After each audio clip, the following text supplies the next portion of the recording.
I still remember that Halloween night like a scar I never wanted to fade.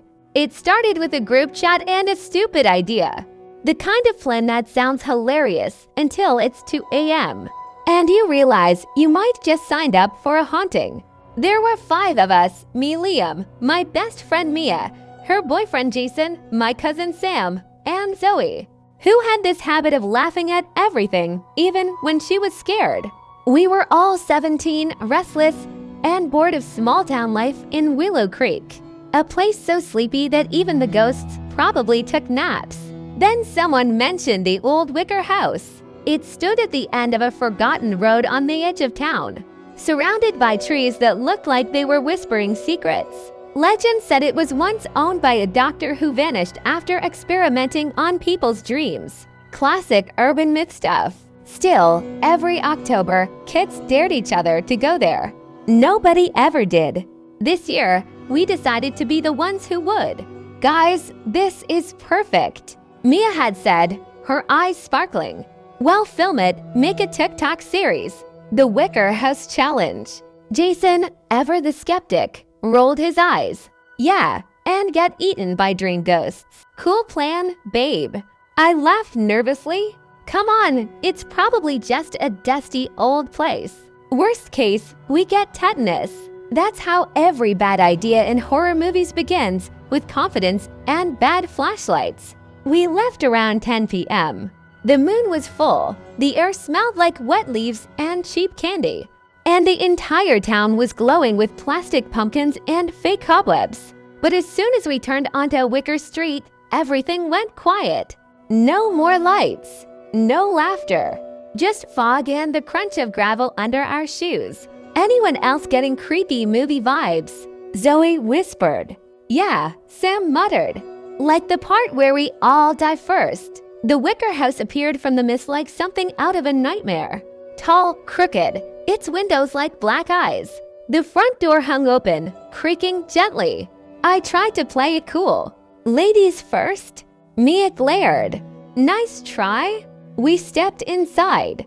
The air was cold, not just chilly, but wrong, like the kind of cold that sinks into your bones. Dust floated in the flashlight beams. The wallpaper peeled like old skin. Somewhere upstairs, something creaked. Jason laughed, though it sounded forced. Probably raccoons. Or the doctor's ghost, Zoe said in a mock spooky voice. We wandered from room to room, making jokes to hide the fact that all of us were scared. The kitchen still had rusted pots on the stove. A broken clock ticked, even though it shouldn't have. Every time we passed a mirror, our reflections seemed a second too slow. That's when Mia found the journal. It was sitting on a dusty piano, its cover cracked, pages yellow. She opened it. Look at this, doctor. Harlan Wicker, Dream Therapy Experiments, 1953. Jason snorted. Dream therapy? What's that? Hypnosis. Mia read aloud. Subject reports hearing whispers while asleep. Must not wake subject abruptly.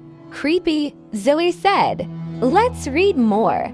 But before she could, the piano played a note by itself. We all froze. Jason pointed his flashlight at the keys. That was wind. Has to be. There's no wind, I whispered. Something moved upstairs, slow footsteps, dragging. Zoe grabbed my arm. Okay, officially not funny anymore. But Mia's curiosity was stronger than fear. She flipped through the journal again and found a page with a pressed flower taped to it. Beneath it, scrawled words. If you hear your name, don't answer. Jason laughed.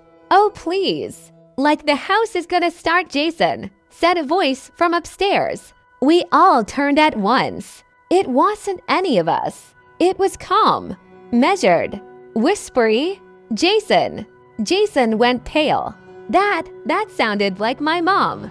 He started up the stairs. Jason, no. I shouted, grabbing his sleeve. You heard what it said, don't answer. But he shook me off and kept walking. The rest of us followed. Because apparently group survival instincts don't exist in horror situations. The upstairs hallway was darker, the wallpaper gone, the air thick and humming like static.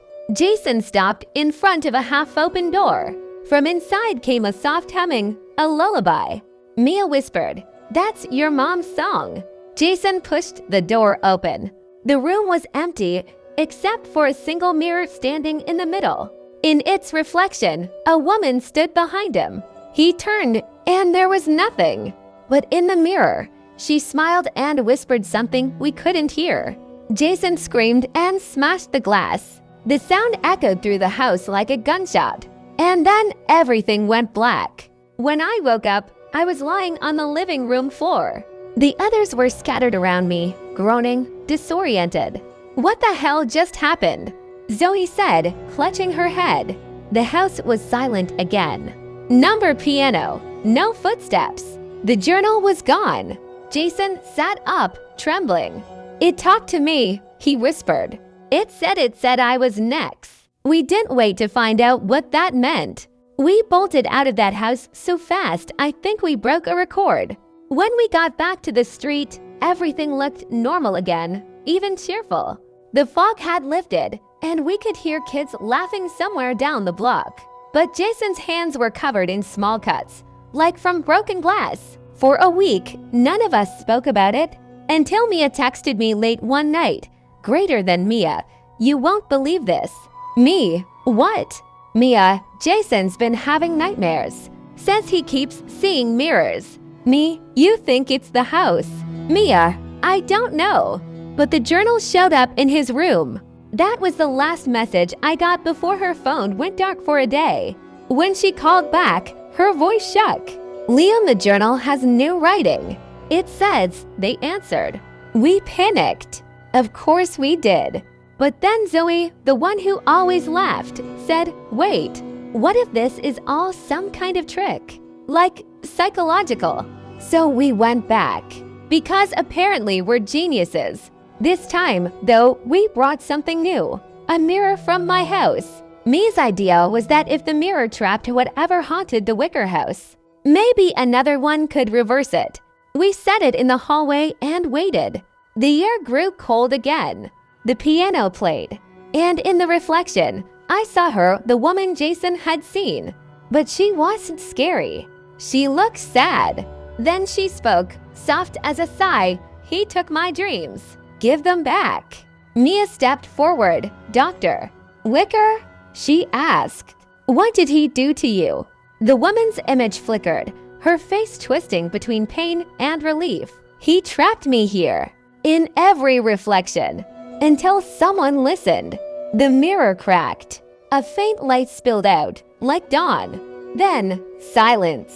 The next morning, the Wicker house was gone. Literally, just an empty lot and a few bricks.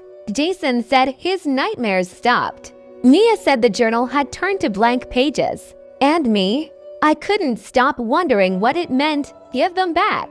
Sometimes, when I look in the mirror, I think I see her. Not scary anymore, just free. And every Halloween since, the five of us meet at that empty lot with pumpkin lattes, laugh about how stupid we were, and raise a toast to the ghost who just wanted her dreams back.